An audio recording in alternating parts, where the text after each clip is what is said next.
Bom dia a todos. Talvez divergindo de algumas posições, dado que a Constituição de 88 excepcionou os militares estaduais, dada a quantidade de meios próprios e necessidades para trabalho que a sociedade tem. Então, eu vou começar aqui dizendo que eu vou procurar ler aqui e depois vou comentar algumas poucas coisas a respeito. Queria cumprimentar, em primeiro lugar, o excelentíssimo senhor presidente dessa comissão, o senador da República Federativa do Brasil, Stevenson Valentim, e mais a senadora que nos prestigia com a sua presença. Dizer a todos que essa discussão é uma discussão longa, conveniente, própria.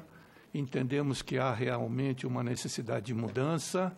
No entanto, quero acreditar que algumas coisas devam ser colocadas nos seus devidos lugares. E nós, como policiais, temos aí por volta de 620 mil policiais no Brasil, na ativa, outros tantos na inatividade, e nos preocupamos sobremaneira com a questão da Previdência, tal como está sendo tratada, e acredito eu que tenha sido tratada de uma maneira técnica, sem considerar os fatores pelos quais essa exceção, por assim dizer, promovida pela Constituição de 88, garantiu vantagens específicas e, principalmente, muito mais, obrigações para os policiais militares em relação a qualquer outro trabalhador do país. Então, nessa condição, senhores colegas aqui de mesa e senhores ouvintes, nós temos que fazer algumas tratativas um pouco diferenciadas. E é importante que esteja aqui um membro da Previdência para tentar compreender aquilo que parece que não está sendo considerado. Acredito eu que nenhuma sociedade que se julga democrática e fundada no direito sobrevive sem o tipo de trabalho que é cometido às polícias militares. Bem como sabemos que sem esse trabalho não há que se falar, neste terceiro milênio que vivemos, no nível de civilização que aspira todo brasileiro, que caracteriza as sociedades contemporâneas. Exercer sua função mais horas diariamente do que qualquer trabalhador, muito acima das 40 horas semanais, não ter horário ou regras para descanso, nem para o trabalho que executa de dia, noite ou madrugada, faça chuva ou faça sol, em locais e situações que, além do risco, não são os seus regulares, nem apresentam a mínima salubridade, sem qualquer rotina ou previsibilidade, sem alimentação ou hidratação, na maioria das circunstâncias absolutamente só, isolado de qualquer socorro ou apoio, sem qualquer aporte do Estado que lhe cobra ação, por ser o único componente da administração pública a atender a população nos locais onde ocorrem as emergências de toda a sociedade. Explica, por exemplo, os mais de 4.200 policiais deficientes físicos que nós temos na Polícia de São Paulo, num universo de 91 mil policiais. É uma característica triste e que tem que ser considerada antes de qualquer coisa. Nós não estamos treinando, nós estamos atendendo a sociedade. Não somos anjos ou deuses, mas muito bem sabemos onde estão as necessidades dos milagres que a cada momento realizamos, dado a enorme carência que a nossa mal organizada administração pública tem em relação aos que a paga.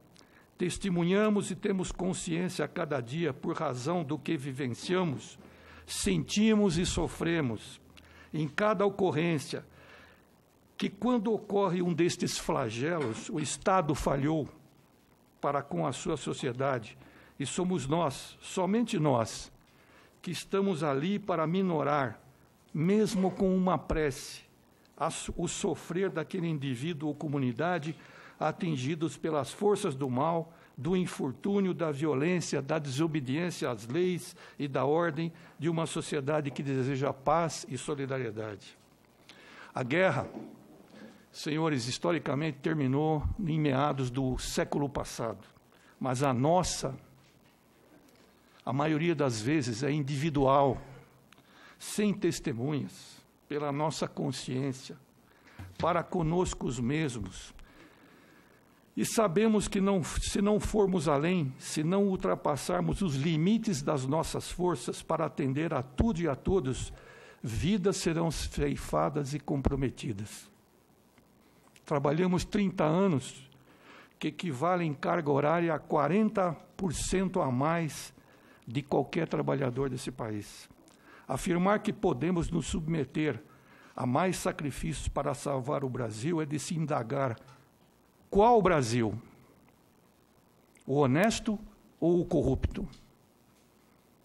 Por acaso é aquele que vemos no nosso dia a dia, nas fronteiras da fome, da miséria, da absoluta ausência de Estado, sob os viadutos, nos cortiços, nas favelas?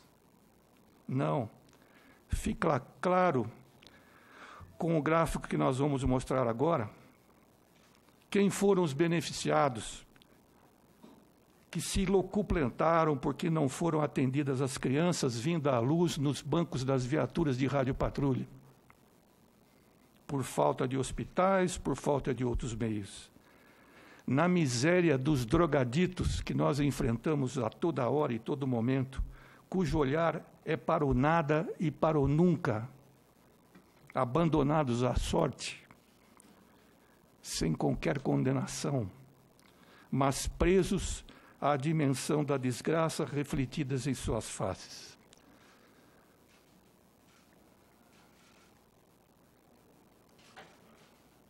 Não está funcionando. Apareceu, desculpe. Eu quero fazer uma observação muito clara sobre a questão tão dita de dificuldade que o Estado tem hoje a respeito das situações particulares do orçamento da União. O orçamento da União está aí de 2018. Foram 2,6 trilhões de reais. E se os senhores observarem a linha lá de baixo, o valor previsto para 2018 havia sido 3,5 trilhões. Diferença a ser investigada e sequer considerada como prioritária para discutir problemas de valores, para então identificar o problema previdência social como grande algoz da nossa sociedade.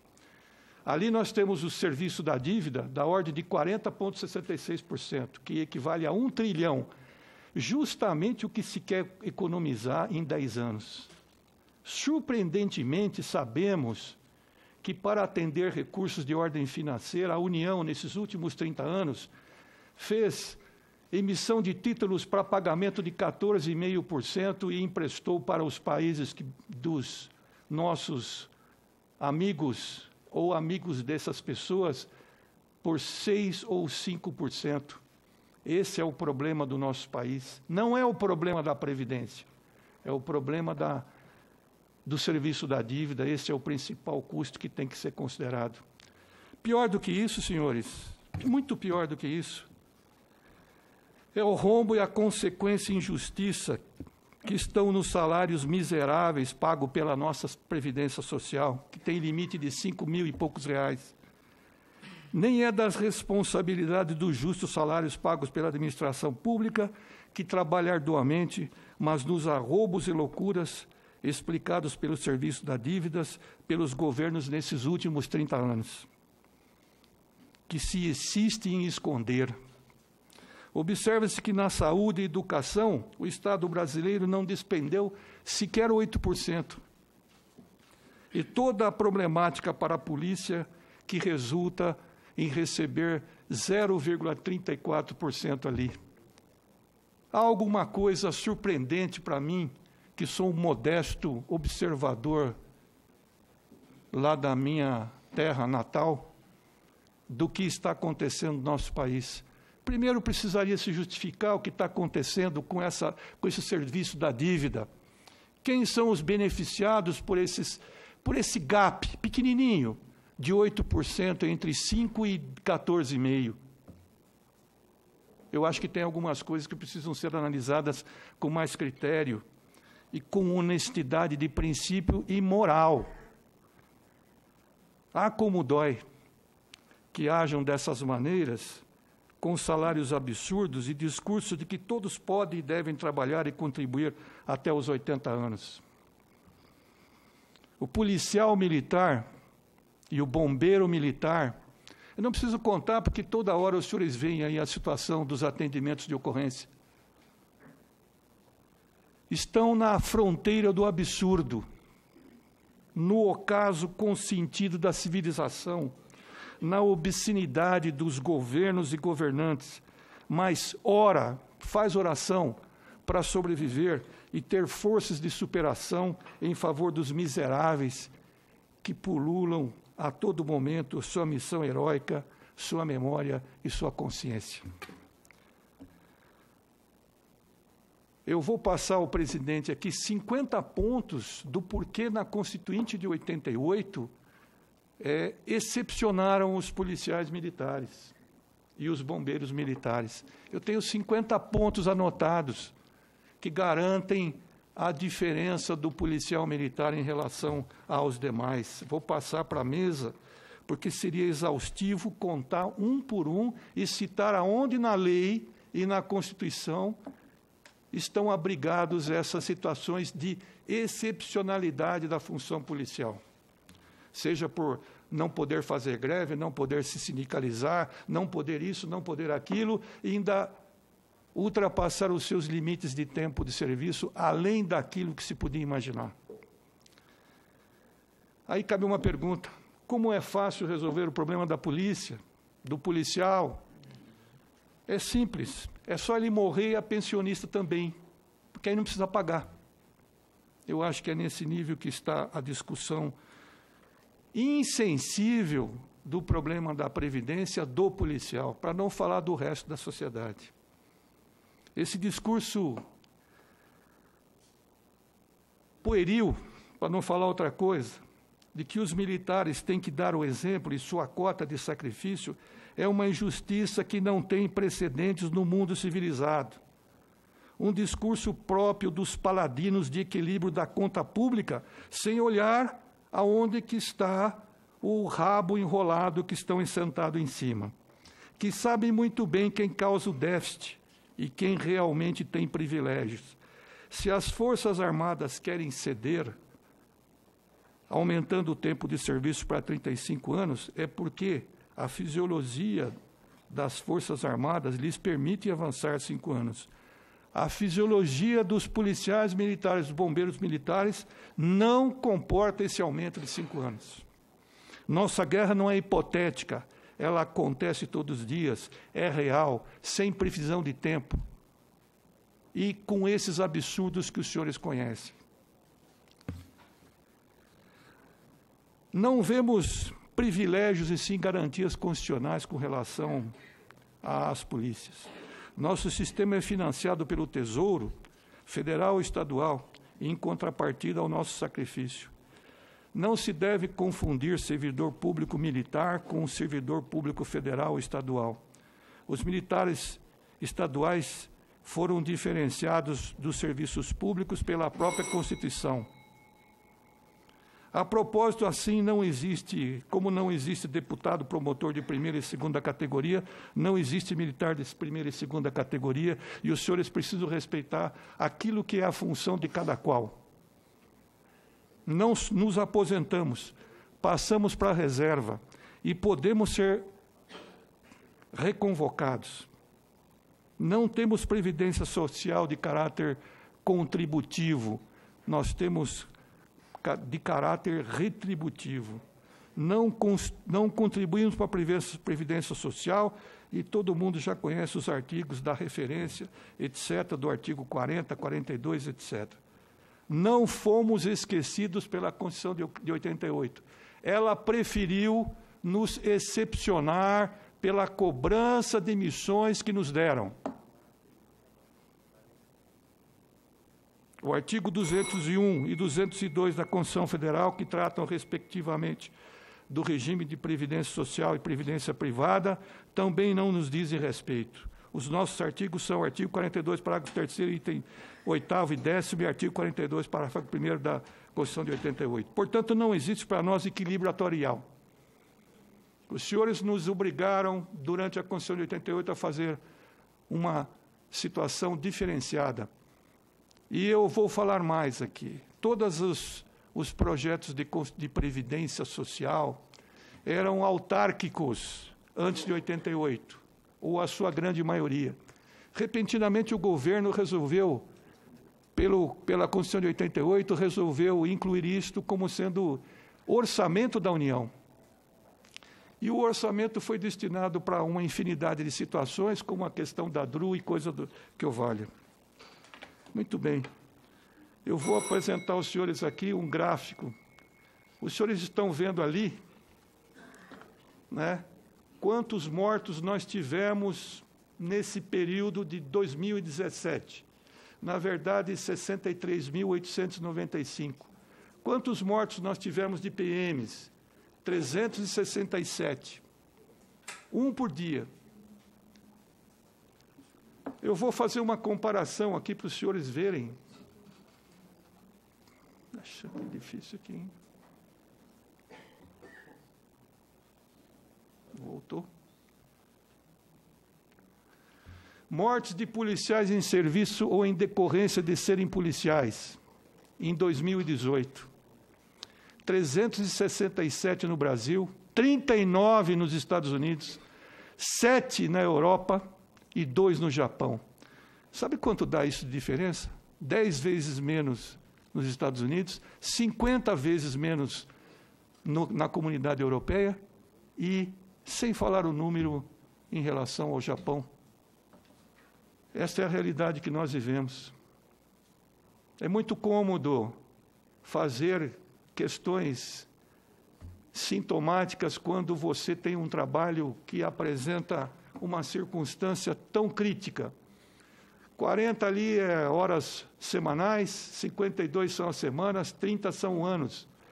Então, o policial militar trabalha mais 40% com 87.360 horas em média. Tem gente que trabalha mais, tem gente que trabalha menos.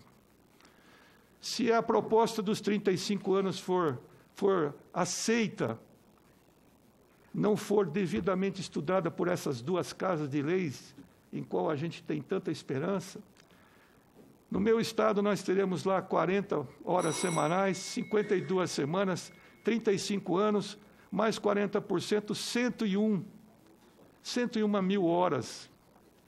Mas isso não é o que nos assusta, além dos problemas relativos aos nossos recursos humanos.